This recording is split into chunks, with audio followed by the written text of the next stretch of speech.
പ്രിയരെ നമസ്കാരം. കർണാടകത്തിലെ അഞ്ജനാദ്രി എന്ന മലമുകളിലെ ക്ഷേത്ര കാഴ്ചകളിലേക്ക് സ്വാഗതം.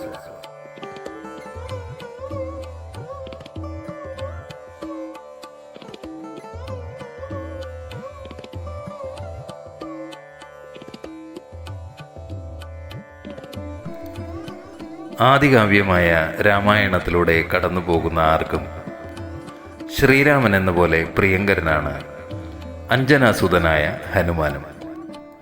ചിത്രങ്ങളായും കഥകളായും ഭാവനാവിലാസങ്ങളായും ഹനുമാൻ ഭാരതീയ സംസ്കാരത്തിൽ ഏറെ സ്വാധീനം ചെലുത്തിയ പൗരാണിക വ്യക്തിത്വമാണ്. ഭക്തിയിൽ, ആരാധനയിൽ, സമർപ്പണ ബുദ്ധിയിൽ, കരുത്തിൽ, ബുദ്ധിശക്തിയിൽ, വിശ്വാസ്യതയിൽ എന്നുവേണ്ട നിരവധി ഗുണഗണങ്ങളിൽ ആഞ്ജനേയൻ അഗ്രഗണ്യനാണ്. അതുകൊണ്ടാകണം ഹനുമാനെയും നാം ആരാധിക്കുന്നത്. ഭാരതത്തിൽ തന്നെ നിരവധി ക്ഷേത്രങ്ങളാണ് ഹനുമാന്റെ പ്രതിഷ്ഠയുള്ളത്.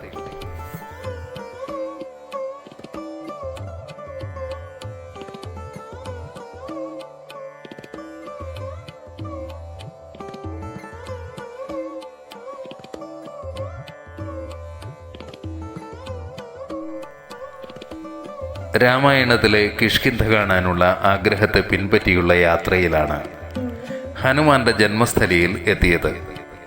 ഇതിഹാസപ്രസിദ്ധമായ കിഷ്കിന്ധ കർണാടകയിലാണ്. കുറച്ചുകൂടി വ്യക്തമായി പറഞ്ഞാൽ ഗംഗാവതി താലൂക്കിൽ.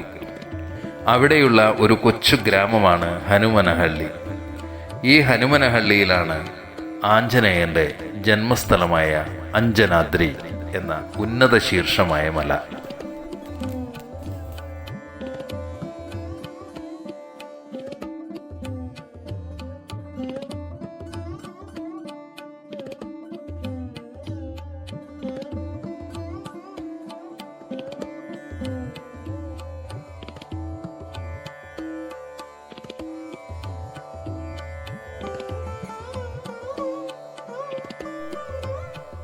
നിറയെ വാഹനങ്ങളും തീർത്ഥാടകരും സന്ദർശകരും നിറഞ്ഞ സ്റ്റേറ്റ് ഹൈവേയോട് ചേർന്ന് വർണ്ണാഭമായ ചെറിയ കച്ചവട കേന്ദ്രങ്ങളും കടന്നു വേണം അഞ്ജനാദ്രിയിലേക്ക് കയറാൻ.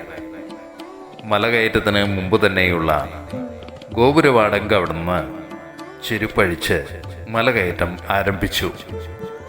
മലയടിവാരത്തിൽ പ്രതിഷ്ഠിതമായ ശ്രീരാമസ്വാമിയെ ആദ്യം വന്ദിച്ചു. പിന്നീട് പതുക്കെ പതുക്കെ ഓരോ നടകളായി കയറാൻ തുടങ്ങി.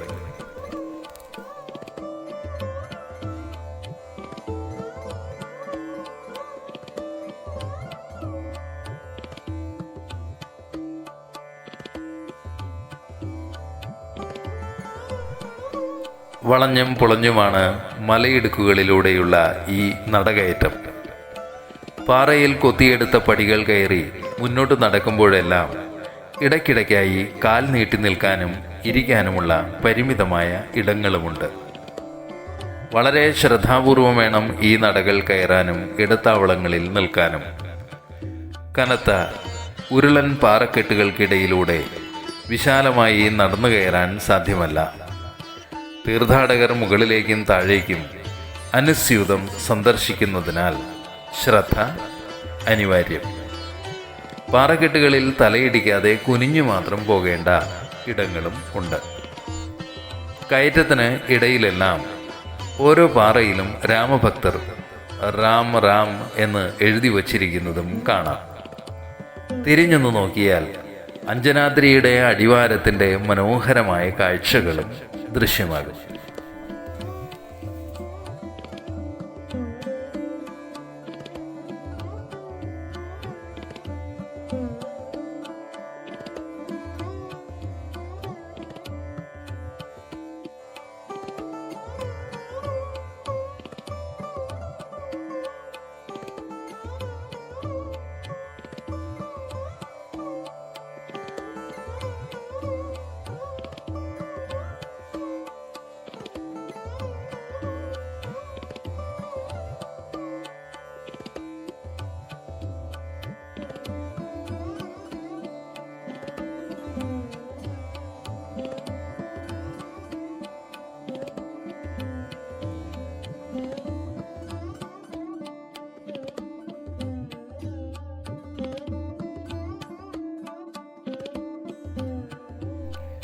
ഏകദേശം 575 നടകൾ കയറി വേണം മുകളിലെത്താൻ. വിശ്രമമില്ലാതെ കയറിയാൽ ഏകദേശം 45 മിനിറ്റ് സമയം കൊണ്ട് മുകളിലെത്താം.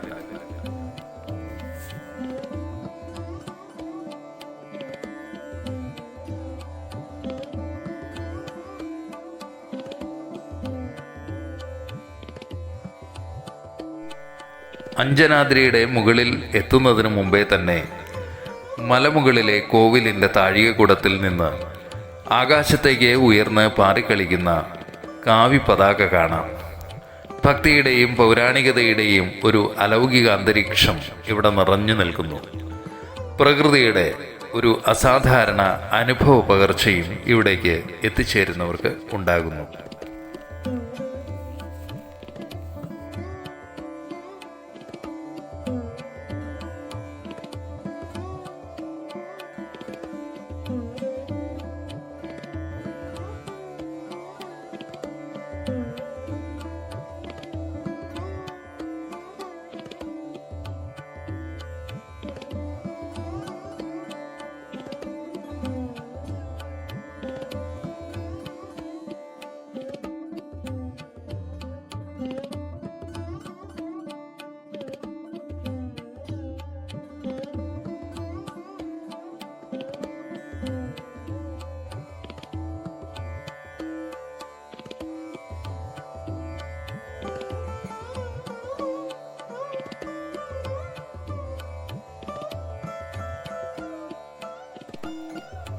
ഒടുവിൽ നാം ഈ ശൈലാഗ്രത്തിൽ എത്തുമ്പോൾ അതിൻ്റെ പരിമിതമായ വിസ്തൃതിയിൽ ഒതുങ്ങി നിൽക്കുന്ന ഒരു കോവിൽ കാണാറാകുന്നു.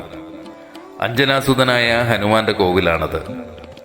പാറയിൽ തന്നെ കൊത്തിയെടുത്ത ഹനുമത് വിഗ്രഹമാണ് ഇവിടെയുള്ളത്.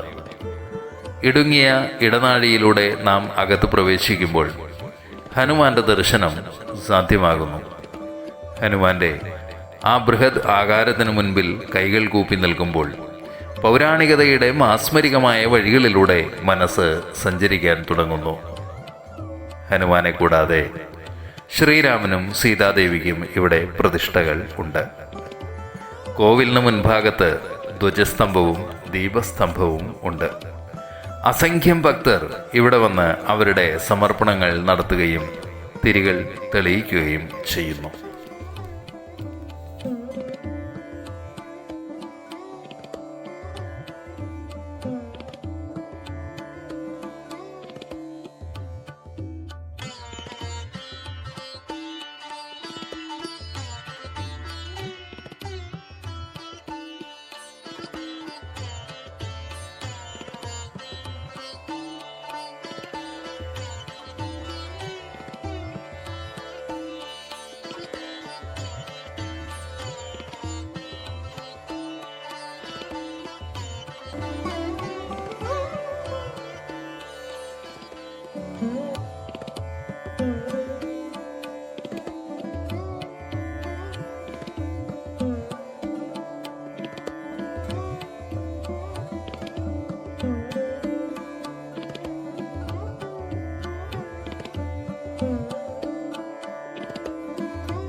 മറ്റൊരു ക്ഷേത്രത്തിലും ലഭിക്കാത്ത അനുഭൂതികളുടെ കേദാര ഭൂമികയാണ് ഈ അഞ്ജനാദ്രി.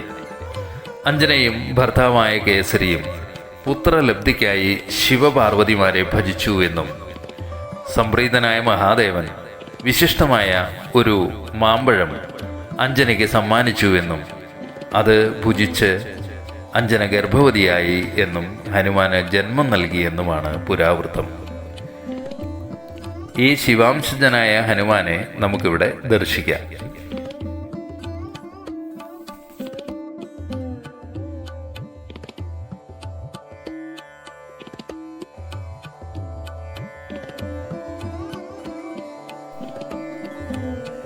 മറ്റൊരു കഥ ഇങ്ങനെയാണ്.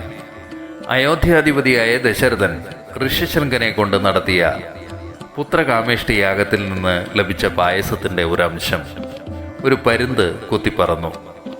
അഞ്ജന ആരാധന നടത്തിയിരുന്ന ഈ കാടിന് മുകളിലെത്തിയപ്പോൾ വായുദേവൻ ആ പായസം അഞ്ജനയുടെ കൈകളിലേക്കും എത്തിച്ചു.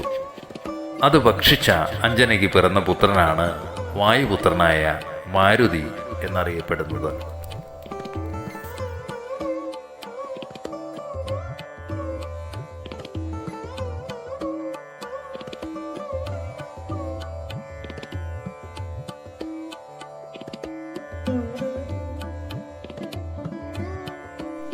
കഥകൾ എന്തുതന്നെയായിരുന്നാലും അഞ്ജനാദ്രി മനസ്സിനെ പൗരാണികതയിലേക്ക് കൂട്ടിക്കൊണ്ടുപോകും.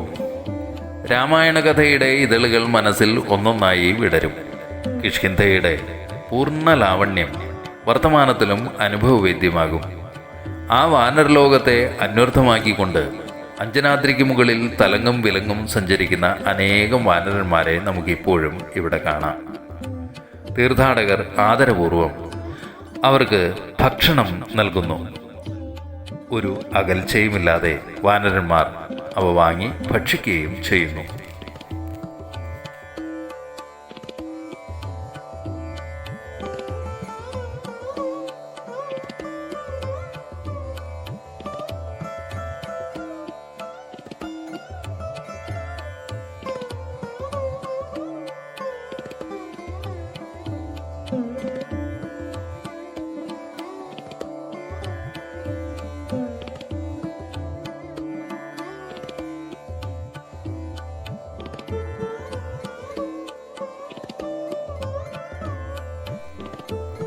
അഞ്ജനാദ്രിയുടെ മുകളിൽ നിന്നുമുള്ള അതിവിദൂരമായ കാഴ്ച അമ്പരപ്പിക്കുന്നതാണ്. അങ്ങ് താഴെ പ്രകൃതി സമൃദ്ധമായ വയലേലകൾക്ക് ഒരു കസവുടയാട ചാർത്തിയതുപോലെ ഒഴുകുന്ന തുംഗഭദ്രാ നദി. അതിനപ്പുറം പ്രാചീനമായ വിരൂപാക്ഷ ക്ഷേത്രം, വിജയനഗര സാമ്രാജ്യത്തിൻ്റെ മനോഹരമായ തിരുശേഷിപ്പുകളും ഉരുളൻ പാറകൾ നിറഞ്ഞ പ്രകൃതി ഒരുക്കിയ കോട്ടകളും നമുക്കിവിടെ നിന്ന് കാണാം.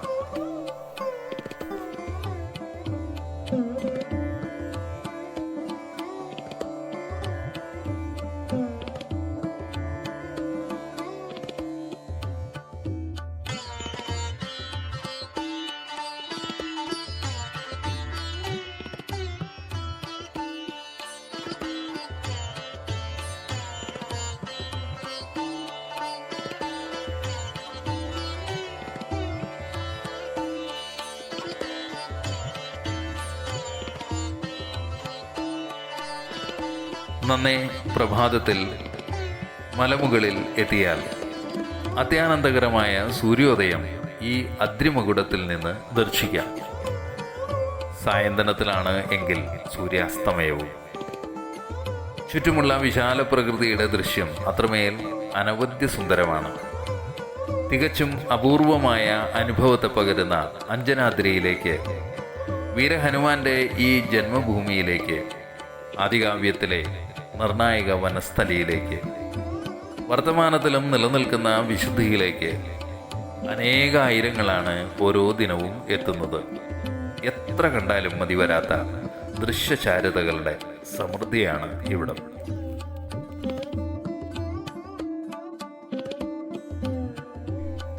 തുംഗഭദ്രാ നദിക്കരയിലെ ഹംപിക്ക് എതിർദിശയിലായി സ്ഥിതി ചെയ്യുന്ന അനേഗുണ്ടിയിലാണ് അഞ്ജനയാദ്രി കുടികൊള്ളുന്നത്. ഗംഗാവതി ഹുളിഗി സ്റ്റേറ്റ് ഹൈവേ ഓരത്തുള്ള ഈ തീർത്ഥാടന ഗ്രാമത്തിലേക്ക് ഹോസ്പേട്ട് റെയിൽവേ സ്റ്റേഷനിൽ നിന്നും ബസ് യാത്ര സാധ്യമാണ്. തുംഗഭദ്രാ തടത്തിലൂടെ ട്രെക്കിംഗ് നടത്തി വരുന്ന വിനോദസഞ്ചാരികളും പ്രകൃതി ആരാധകരും ഉണ്ട്. രാവിലെ 6 മുതൽ വൈകിട്ട് 6 മണി വരെയാണ് ഇവിടെ സന്ദർശന സമയം.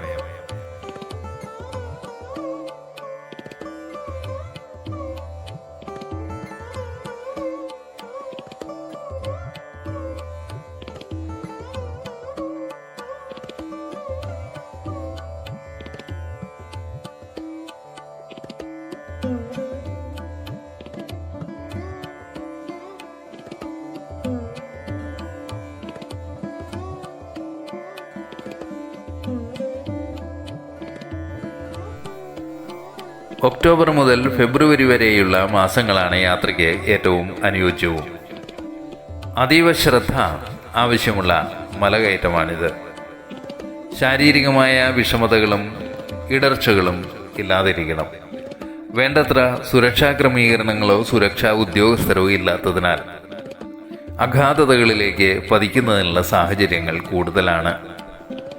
സാഹസികത ഇഷ്ടപ്പെടുന്നവരും പ്രകൃതി സൗന്ദര്യത്തിൽ മതിമറക്കുന്നവരും ഫോട്ടോഗ്രഫിയിൽ താല്പര്യമുള്ളവരും ഏറെ ശ്രദ്ധിക്കേണ്ട ഇടമാണ് ഇത്.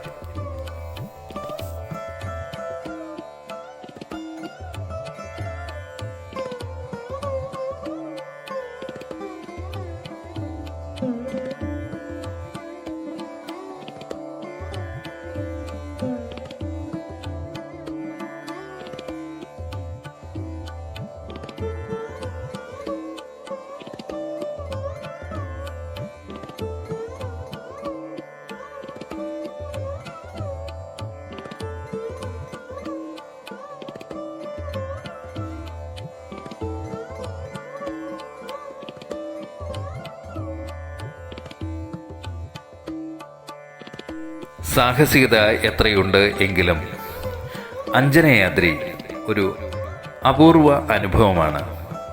ഒരിക്കൽ കണ്ട കാഴ്ചകൾ പിന്നീട് ഒരിക്കലും ഓർമ്മകളിൽ നിന്ന് മായുകയേ ഇല്ല.